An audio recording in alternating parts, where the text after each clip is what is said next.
में आइए। हमारा पत्थर बुद्धि में रहना बहुत समय से हो चुका है। अब ये समय जागृति का, और जो आत्मा निमित्त है अगर वो जागृत नहीं होगी तो उसके ऊपर उसका पाप दंड बहुत बड़ा होगा, उसकी सज़ा बहुत बड़ी होगी।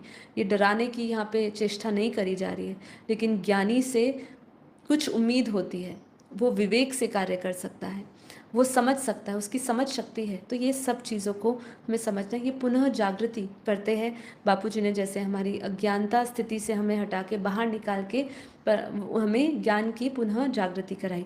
अध्यात्म ज्ञान के अनुसार वर्तमान समय संगम युग का है, और जब परमात्मा स्वयं आके आत्माओं को ज्ञान प्रदान कर रहे, ये ज्ञान आत्मा को पुनः उसकी भूल स्थिति में, उसकी मूल स्थिति, भूल देखिए, भूल और मूल दोनों कितना आपस में जुड़ा हुआ है। आज हम भूल गए हैं अपनी मूल स्थिति को, तो हम भूल स्थिति में बैठे हैं, ये भूली हुई स्थिति है हमारी, ठीक है। हम यहाँ पे भ्रमित हो चुके हैं, भ्रांतियों में जी रहे हैं, है ना।